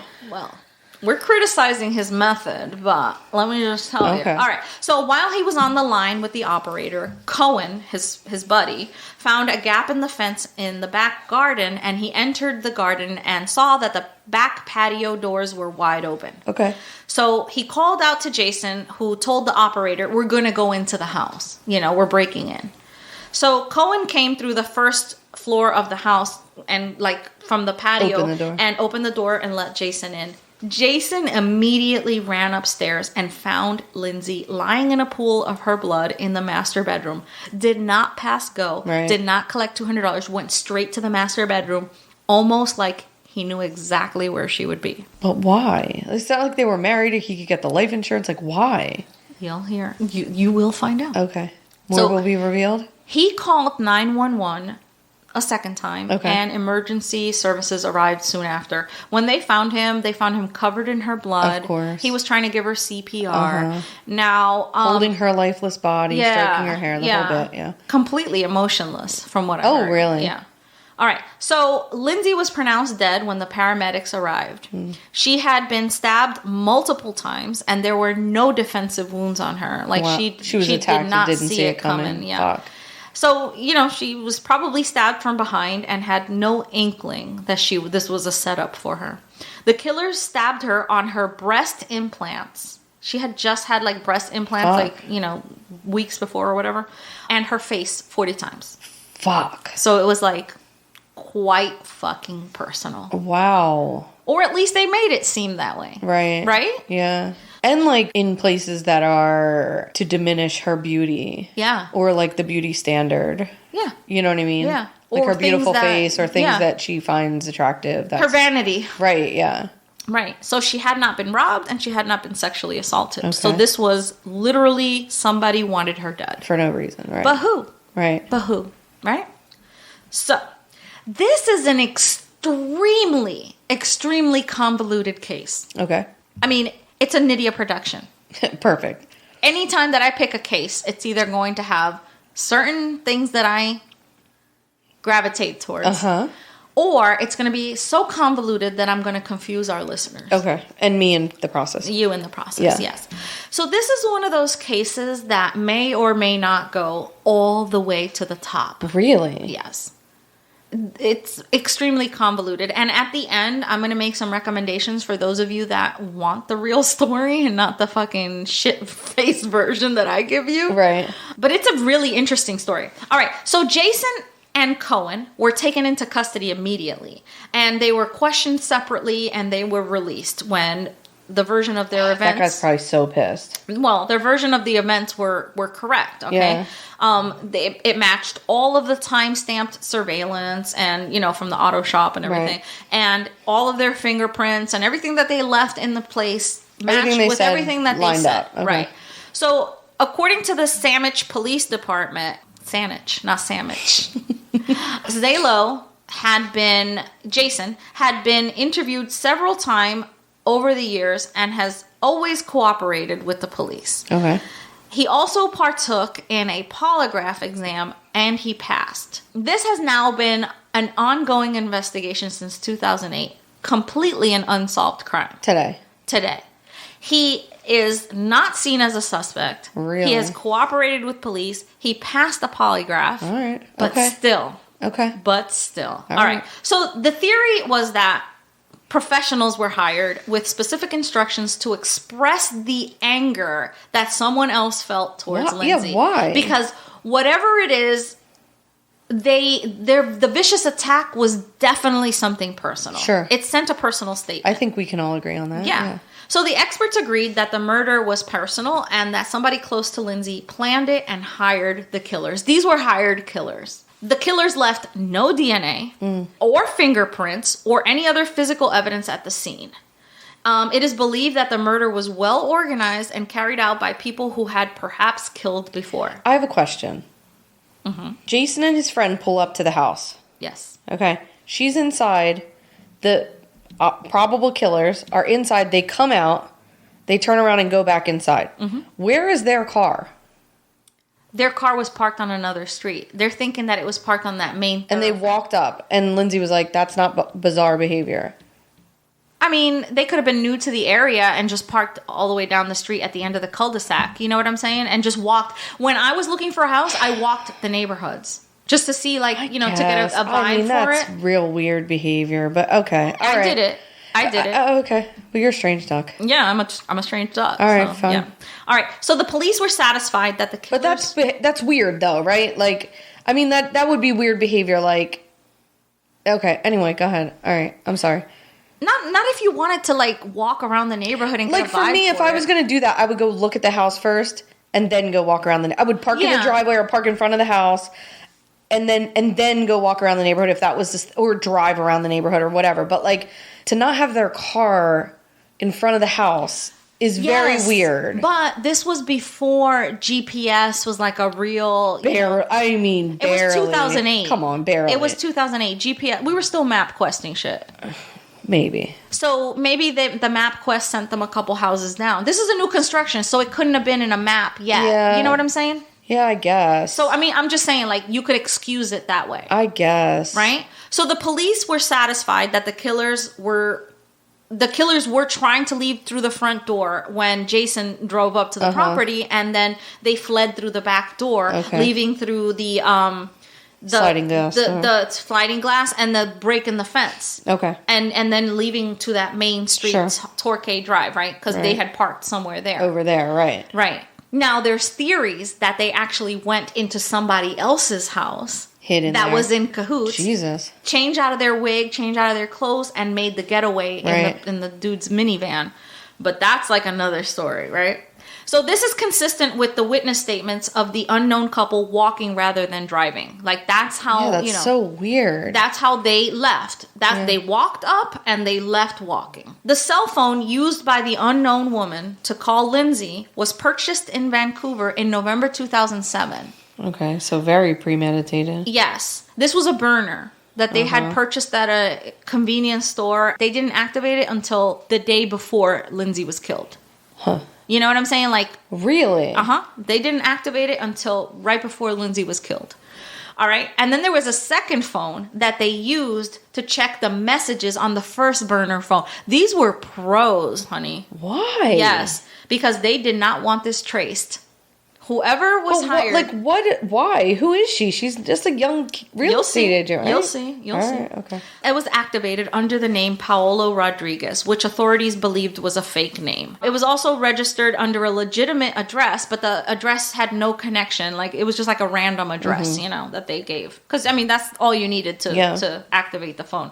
So, the phone was deactivated right after she was killed. Get the fuck out. And hasn't been used since. Fuck. Like, it was just a done phone. Right. They did their thing. Took the battery out, threw them in a different direction. See you later. Bye-bye. The cell phone tower pings show that the phone traveled on the ferry from Vancouver the day before the murder. Authorities believe that the phone was used for the sole purpose of the murder and was discarded right after. So this supports the theory that the murder was indeed planned, right? Not a crime of passion or anything like that. Right. The family of Jason Cellulo were investigated due to their connections with the cul-de-sac. D'Souza Court, where the house was located, is named after developer Joe D'Souza, a friend and business partner of Shirley Cellulo, the mother-in-law. Okay. Jason's mother. Right, yeah. Part of the cul-de-sac was still under construction at the time of the murder, and D'Souza himself was at the location an hour before the murder and made a quick getaway along with the construction crew. Not a lot of people were going to be there, not a lot of witnesses, right? However, the police remain adamant that nobody in the Cellulo family is a suspect. Still. But, according to one theory, the answer to who may have killed Lindsay may be linked somewhere between a trip that Lindsay took in December right before she was murdered in February. Okay. This is what happened. Okay. All right. So this is a little convoluted, okay? In 2003, around 2003, Lindsay was dating another guy named Matt. Matt had friends that had drug connections, that were in the drug selling world. Okay. All right. They were just friends with them. They weren't like involved in And it. also she must have been like a teenager or very early 20s. Yeah, this was like, she was young. She was youngish. Okay. late teens, early 20s, whatever. So she was dating this guy named Matt, right? All right. Matt and his twin brother were friends with crime people, you know? Okay. Like they were just high-end drug dealers, right? Okay. They weren't doing it themselves, but they were connected in some way. They were friends with them. There was like a lot of drugs, and it had to do with the government and like a lot of government corruption and everything, and these people were tied to it.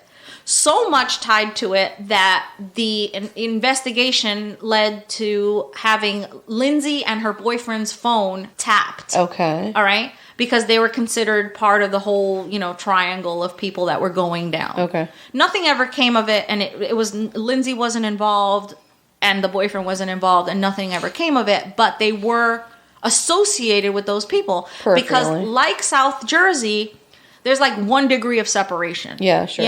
Everybody knows everybody Probably else. even worse on like a super rich little island or whatever. Yes. So Lindsay wasn't necessarily into that, but she knew people who were. Yeah. And that can be dangerous, Sure. right? So that had already had its implications. A lot of people went down for drugs and, it was like a whole thing, domino effect, right? In December, this was 2007, Lindsay goes to visit her dad in Calgary. Okay. She's there for 4 days. She tells her dad that she's not happy with her relationship with Jason.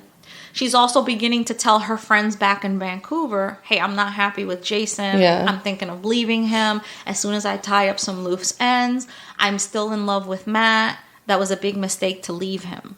Okay? Okay. So she goes to Calgary to visit her dad. And while she's there, she tells her dad, like, I've witnessed something that I shouldn't have, but I'll tell you later about it.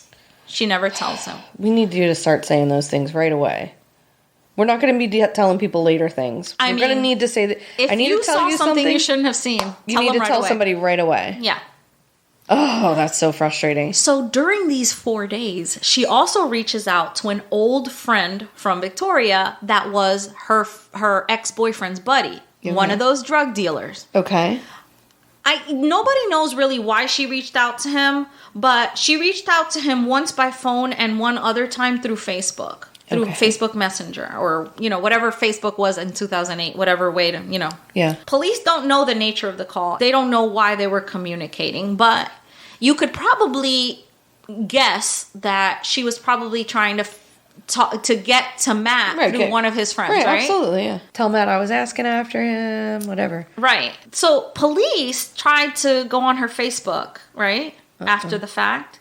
But somebody had deleted all of her Facebook messages, posts, and everything. Really? Yes. Somebody that had access to her account. Right. Lindsay had almost 800 friends. So when police couldn't find a single message or post, they were like, somebody went through this. The person she contacted was friends with her ex-boyfriend, like I said. But also, he was the family member of a man named Erickson de l'Alcazar. So Lindsay knew a lot of people with major drug world connections. Okay. Even though she didn't use herself and wasn't connected into it. But these people were major drug traffickers. Okay. Keep that in mind. Okay. She had already left. She'd gone back to Vancouver. Nothing, came of it. The largest drug bust in Alberta history occurred. They seized about $6 million in cocaine, weapons, and over $2 million in cash. The people that lost the drugs know that someone spoke to the police. Right. So this was all shortly after Lindsay went back to Victoria and had talked to Erickson, right? Yeah. So Erickson de l'Alcazar, along with 13 other people, were caught in this drug raid, right? Okay. 10 days after that raid, and the day after Erickson was denied bail, Lindsay was killed. Shit. And the phone was activated. So people think she was a snitch. Yes. Okay. But why would they? Why? Why would they? Yeah, why right? would she? Right. Well, hold on to that. All right. So some believe that her murder was orchestrated by this drug cartel because they believe that she was a police informant, which she wasn't. Okay. Because this investigation was way before she even went to Calgary and all that other stuff. Okay. So just like a terrible coincidence or something. Yes. So there's holes in this theory because she was not the informant And the personal nature of the murder, you know, I mean, she was stabbed at very close range, did not fit a hired killer's, modus operandi, whatever it is. Later in 2008, after she had already been murdered and, you know, the police are investigating and everything, a close friend of hers called Nikki claimed that she was woken up in the middle of the night by a phone call by an unknown number. The female caller was speaking in a strange accent that Nikki couldn't place, right? She was half asleep, so she was just like not understanding. But then she realized that Lindsay was contacted by somebody that had this fake accent. Yeah. So she woke up and she was like, fuck this, I'm going to call this number back. She called between 20 and 30 times before that phone was picked up. And guess who picked up the phone? Who? Shirley. Her mother-in-law? The mother, yeah. What? Jason's mother. So Why Nikki, would she pick up the phone? What an idiot. right? So Nikki asked Shirley why she called her and why she had her number. They were not acquaintances. There was no reason why she would have her number. What did she say? So Shirley tells Nikki that her secretary's name is Nikki, which is true, and that Jason must have added her phone number there. But then Nikki's like, well, why would you call me in the middle of the night? And two, why would you use a fake accent if you were talking to your secretary? Also, your secretary's been working there for like 12 years. Wouldn't you know her number by now? Right, Nikki's on the ball, yes. Right. But yes, Nikki. Shirley denies it, and she says that Nikki must be fucking nuts. And also, why didn't you answer the phone for 30 times? Right. The fuck are you doing? Right? So she tells the police, like, no, she's making it up. But Nikki's like, why would I make it up? What do I have to gain? Also, look at the fucking call record. Right. Well, the police hasn't released that. Okay. Right. So Shirley is saying that Jason added the number in there because Jason knew Nikki. Nikki was Lindsay's best friend. Okay. So, but why would he add? Like, why would he add it to his mother's phone? None of this makes sense. You're dumb. Shut up. Exactly. Right. Also, I'm an attorney now. You're dumb. Shut up. That's a new thing. Right. Another person who claims they got a phone call from this lady faking the accent, Jason's ex-girlfriend. Oh, what the fuck? Jasmine. Oh, Shirley. You know what I'm saying? What are you doing, Shirley? Right? Like, she had nothing to do with him, and she's all of a sudden getting this phone call. But oh, Shirley. Anyway, that's neither here nor there. So, Lindsay's dad has a website, and he has all of the dirt. Yeah, he does. All right? He has nothing to lose at this point. Yeah. So, how much of his information on that website is factual? Who knows? Right. Because, all of it is speculation. He's running the website, yeah. Yeah. The police say that a lot of the information that's out there is bullshit, that they're not trying to jeopardize this investigation, that they're not releasing certain information. Bro, we're over a decade in, 13 years. Sorry about it. Saying? Fucking do something. Right. So, he makes some big swings, girl. Okay, all right, let's hear him. He claims that the main informant who tipped the Calgary Police Department in late November works for the Remax office. That's where Shirley's office is? Uh-huh. Uh-huh. And is still working there today. Yeah, she has a fake Mexican accent. And her name starts with an S and ends with a Z. Okay, all right. So, her dad acknowledges that the Zalos didn't directly kill his daughter, but he does believe that they were involved in the orchestration of the events that led to her death. Yeah, obviously. All right, he states and they weren't even that slick about it. Not even a little bit. Yeah. But, I mean, we're just speculating. It just looks that way, that's all. Okay. So, he states that whoever made that late November 2007 call wanted Erickson de L'Alcazar to go down in flames. Why? And they succeeded. Oh, yeah, because he did, right? Yeah, he did. Because he was a drug lord, right? All right. So after the Calgary bust, the De L'Alcazars, it was a bunch of brothers. Yeah. Bid Acevedo, who was the boyfriend of one of Lindsay's friends and also hated Lindsay. All right. I'm going to go back to Bid Acevedo. And the rest of the gang, they were left scrambling to recover from their huge financial loss. And the De L'Alcazars, after the drug bust, were no longer kingpins in Victoria. Whoever it was that ratted them out brought down a whole drug family. Yeah. What I can say about Lindsay's case is that she was a totally innocent victim of an elaborate conspiracy to frame her as a police agent. Fuck. All right. So if those are the ones that killed her. No, whoever.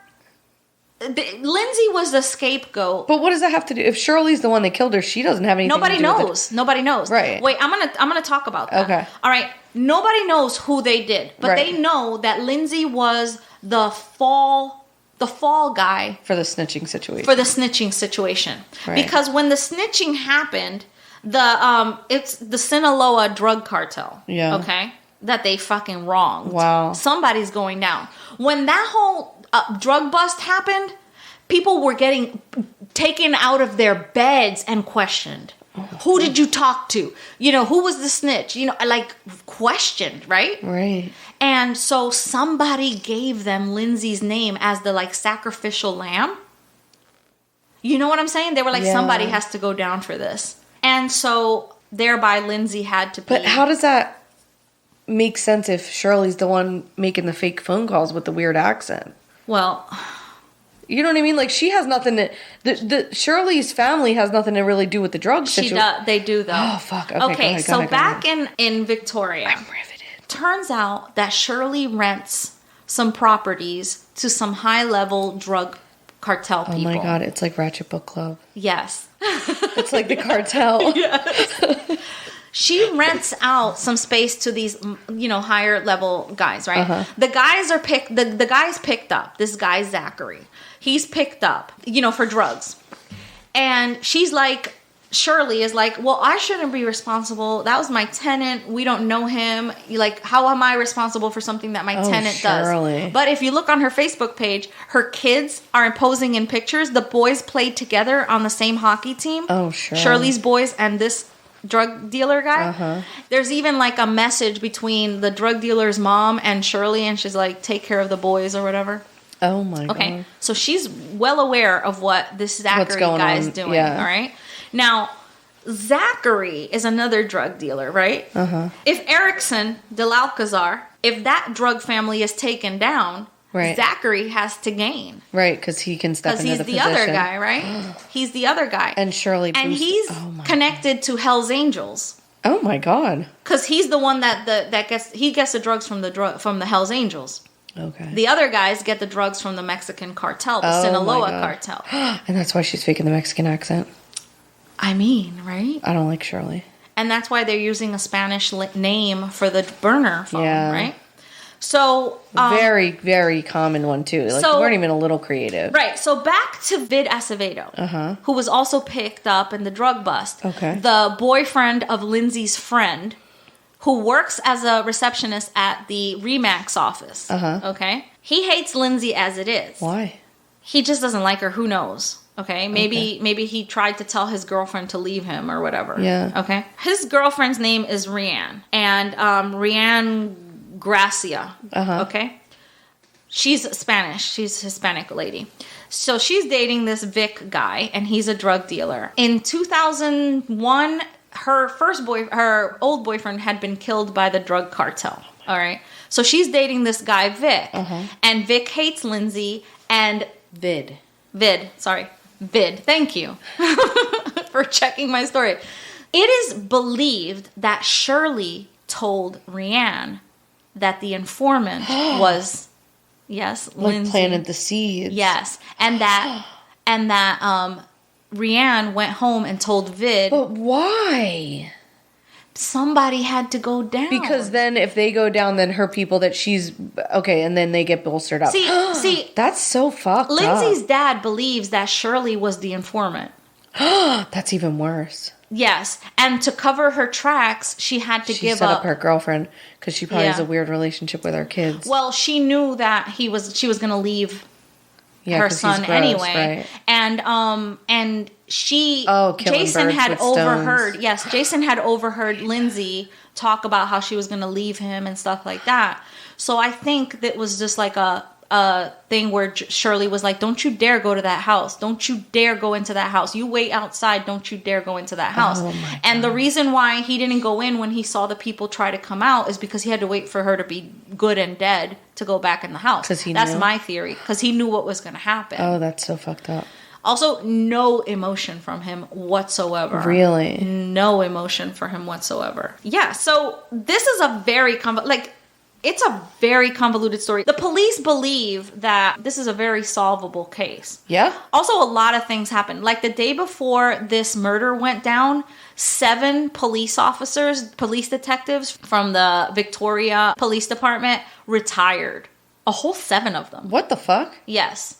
So They were like a bye-bye. they were like, bye-bye. So it was like a mass exodus of like experienced detectives and Really? shit.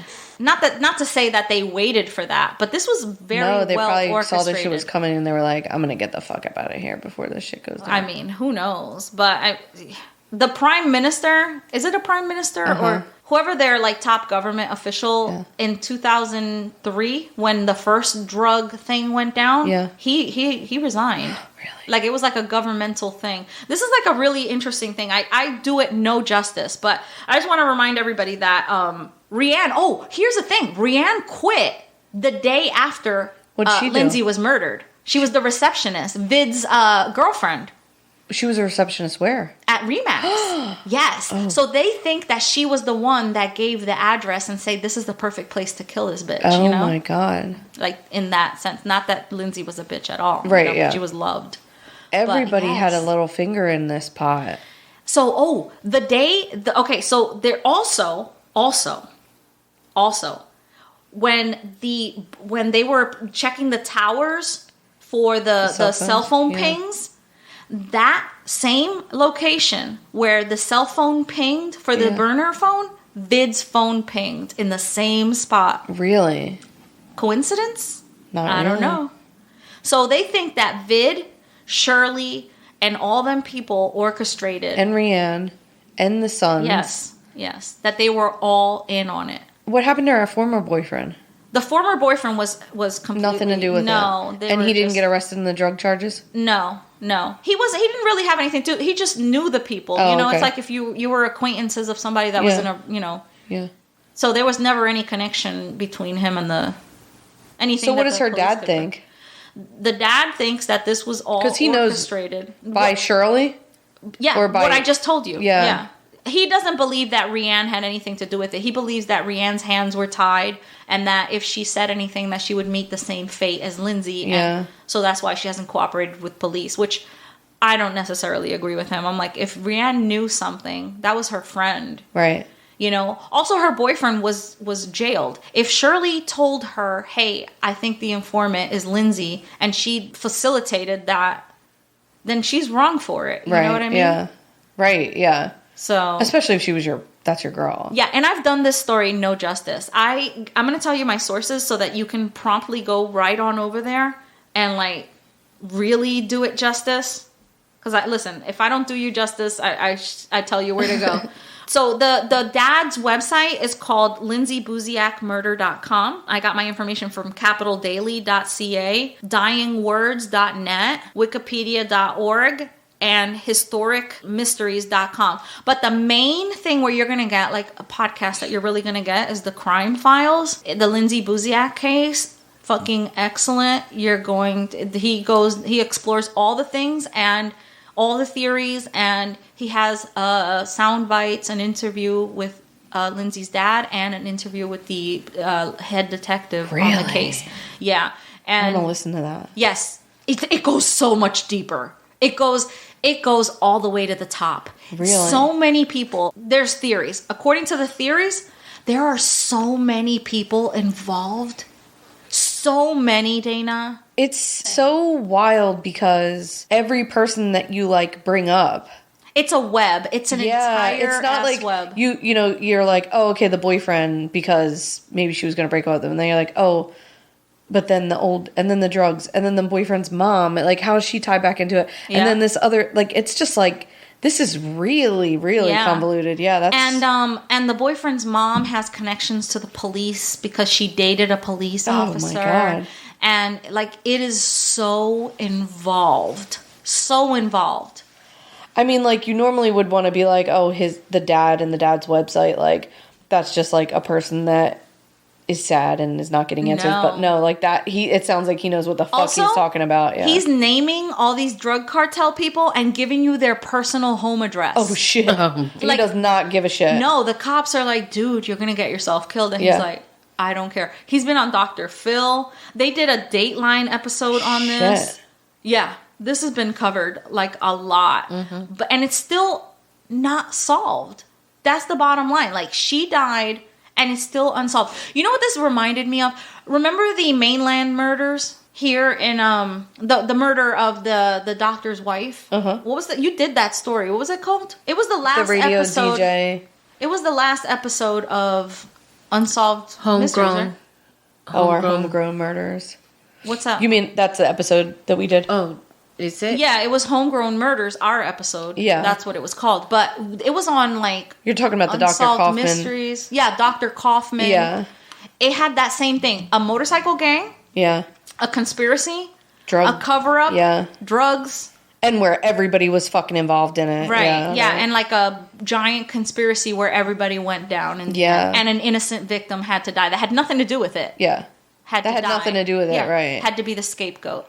You mean my doctor, Dr. Kaufman? Yeah, your the doctor doctor that I saw the week before the raid? Yes. It gave me that vibe where, like, she just had to, Right. you know, she was only 24. Oh. It's so sad. Oh my God. She was only 24. Oh, what a baby. Yeah. And like just budding with like a cool job and like, you know. This has not hurt the Sailo family whatsoever. Really? Yes, because business is booming. Really? Yes, real estate business has done very well by them. Shit. I knew this sounded familiar. Our friend of the podcast, Dr. Jules from Riddle Me That podcast, did a series on this. Oh, really? Yeah, and she's I'll have to listen to that. She does deep dives with a criminologist on unsolved cases. I would really like this to be solved, honestly. Because whoever did this, It sounds like it can be. really bad people. It's got a lot of tentacles, man. Right. It's like a tumor that has just spread into the surrounding tissue, and you have to excise it. And the detectives think that the only real way that they're going to get is from somebody coming forward. Somebody knows something. Somebody knows something. And here's the thing that I do know. Relationships don't last forever. Right. And if you shared it with That's 100% right. Yep. If you shared it with a girlfriend. You're going to eventually treat her or like a shit. wife. Yep. Yeah. And she's going to be like, I got something for that ass. That's right. Oh my God. Yeah. 2008 though. That's a long time. Yeah. Yeah. Yeah. And the guy that Shirley rents to, that Zachary guy, in 2013, he was charged with murder. He dated this girl, and she saw him. They broke up, and he saw her out at a club with the new guy, and then he followed them to her place, and he shot the guy dead. Oh my God. Him and his friend shot the guy dead and beat her within an inch of her life. Oh my God. And she survived, and like a week later, she died of a drug overdose. And everybody was like, wait a minute, she wasn't an intravenous drug user. Someone shot her up. Somebody, yeah. Because she was like supposed to testify in the... Fuck. Yeah. Ew, this is deep. Yeah, it is. Holy shit. So Yes. maybe not live in Victoria? No, Victoria's absolutely beautiful. I would do it. Just don't talk to literally anyone. Yeah. Because it sounds like the whole town is corrupt. Yeah. Wow. I guess it's like what is it, a country? A state or something? I It's think a- it's like a it's a town. state. No, it's a state. I thought It's it's like like a a territory. town in Vancouver. No, That's in no, it's in British British Columbia. Columbia. It's in British Columbia, and it's an island. And then it has all these towns, Little towns within the within it. island, you know, Okay. I think. I know it's not far from Seattle from what me looking at the map. Yeah. Yeah. Like near the San Juan Islands or something like that. I don't know. Sounds cool. It sounds nice. I want to see it. It looks very green. Just Anyway, don't buy any property there. don't buy and drugs there. Don't buy drugs there, yeah. Buy property if you want. Just stay not to yourself. from Remax. Just not by the Zailo people. Wow. Yeah. I want to know what happened. I do too. I really want it solved for her. Like, I kind of feel sad for. Well, obviously, you know, she's a victim. obviously. Man. Like, and she's nobody like deserves so young, and it like doesn't really sound like she did. I mean, not that you ever do anything to deserve that, but No. like it almost sounds like she just like happened to be like bopping around that had nothing to do with anything. She just happened to be caught up in other people's fucking bullshit. So listen, I mean, I don't know what to tell you. You got here. My interest is piqued. I'm gonna listen to that podcast. Oh, definitely do. It's Yeah. about an hour and a half, maybe. But the guy is like strictly business. yeah. Like, it's like so a way better no than- nonsense. yeah. Yeah, way better than us. And it's like a really interesting story. Yeah. Super convoluted, but very interesting. Yeah, it's like sometimes when you tell these stories they have like a Medusa, like many-headed snake situation happening. It's hard for me. Like I'll be listening to your story when you're telling it to me now, and when I'm editing, I'll be like, oh, okay, like I understand a little bit better. Yeah. And then like, when I listen to it after it's done, it's like, oh, okay, now I really understand what's happening. So sometimes you do have to like hear it more than once. or like really listen to what you're saying, because it's just so many players, there's so many things happening, and it's like, especially when it's unsolved like this, it's like you can't really line the story up to like who it could be, because you just don't know. Right. I want to be honest with you. Like, sometimes I want to go back and redo those stories that we did early on, because some of those stories were really good, and I feel like they didn't get the justice that we could have done to them. Maybe one day we'll do like a recap of like cases that we didn't do justice. It's tough when they're not convicted, because there's so much speculation around who it could be or what could be or who, what, why, when, where, like. And you just, like, these are the cases that I will be, like, in bed and I'll wake up and be like, but why, though? Why would the mom and the mother-in-law do that? Why would but that's a lot. That's pissing me off. Yeah, like, what does this person have to gain? Right. But if you listened to the crime files, it'll probably clear things up. But now, granted... But if it clears things up, then, like, why has someone not been prosecuted for it? Yes, that's the thing. My question is, could it be that all these people know that who killed her? Yeah, everybody knows. Yes, So many people, and nobody says anything. Right. I mean, and nobody says anything because it could lead to them. Right. Or is it Occam's razor? Did the boyfriend hire somebody because she was leaving him and he was a possessive person? A lie detector test. That doesn't mean anything to me. But it means a little anyone bit. that's sadistic enough to hire somebody can pass that. Yeah, I you know what? I listened to a podcast called You're Wrong About. I don't know if you ever listened to You're Wrong About. It's a pretty popular podcast, but they'll like cover topics of things that like the mass public believes are true and they aren't. They like debunking things and whatever. And I'm pretty sure it was them that did a whole episode on like true crime and things like that. And one of the things they covered was the lie detector test. Right. And like, I mean, even like the people who created the lie detector test were like, meh. Really? Do you think you could pass one? I think that after listening to that podcast that like it's irrelevant whether you can pass them or not. It really doesn't test anything. Oh, that's why I say that's why it's not relevant in court. That's why they can't use it in court, because it really doesn't test anything. Okay. It tests how nervous you are. So which is not an indicator of anything. So if you're sitting there already nervous because you're being asked questions about murder, right? Yeah, you're gonna test weird. Things are going to flash. Things are going, and especially for, say, me or Dana, who's a nervous-ass person, it's just going to be all over the place. Right. So it's just going to be irrelevant. It's just going to get thrown out because it's going to be inconclusive. But I do think, like, for your personal, as a police officer or detective, whatever, files to, like, personally archive, like, his behavior was weird. Right. Or, like, fine, he passed the polygraph or didn't pass the polygraph. Like, that's a thing for you to, like, file away that, like, it's weird behavior. But I don't think it, like, conclusively means anything. Well, I think when you start saying that the people that his family and his mother are friendly with and they get to step into, like, the drug like, that stuff is very suspicious to me. That where also, it's like, what did she see that she wasn't supposed to see, Who, the victim? Yeah. Maybe nothing. She told her dad she saw something she wasn't supposed to. Oh, God, that's the kid. He probably, I don't know how he sleeps at night. Yeah. Now, I'm going to call my kid and be like, tell me everything that you've ever seen. I need to know. I went on this website, and the guy, it's an author, and I think the author's trying to write a book about this, and he's, like, gone real deep. And Could you imagine? And he said that he thinks that Lindsay's dad is absolutely insane.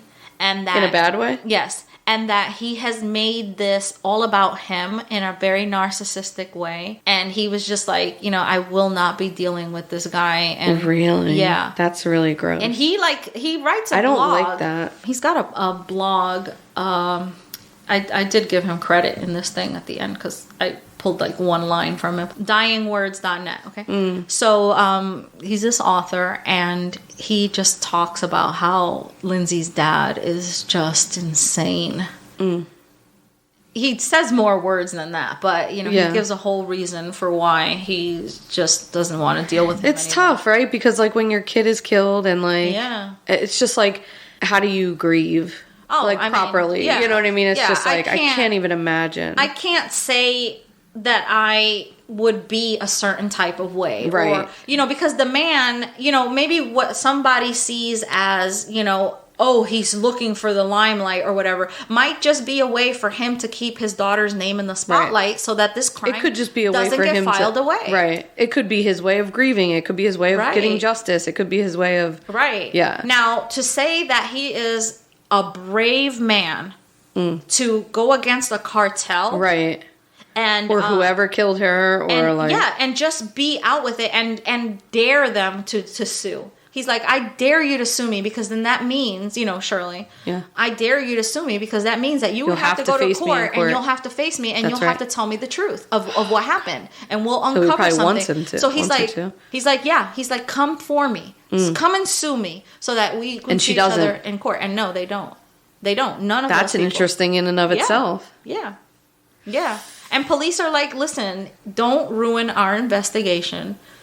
Is he? Do you think he is? I think he's playing it safe. But he's definitely putting all the theories. If you want to hear all of the theories, and I mean all of the theories, go to his website. He's got something to say. Yes. I definitely will be doing that. It's a really interesting story. Sad, It's fucking so sad. And fucking sad. It's sad.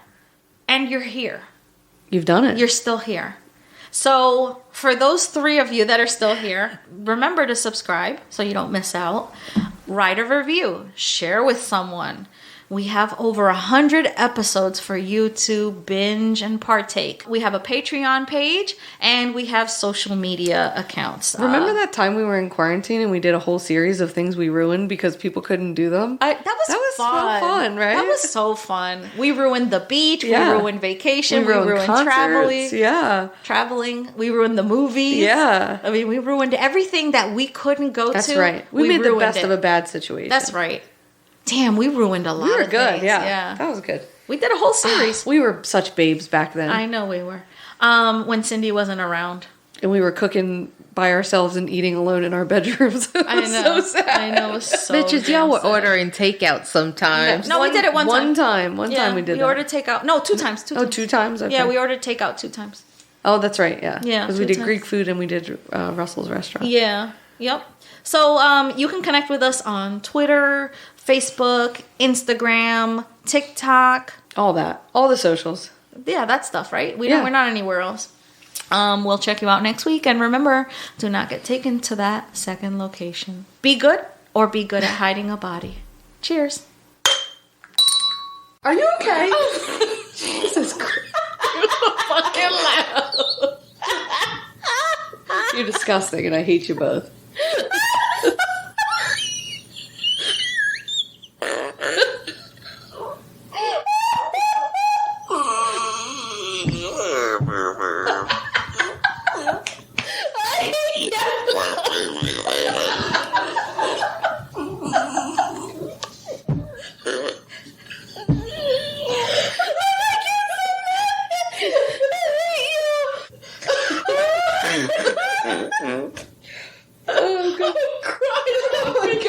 And holding my pee because I almost fucking peed myself.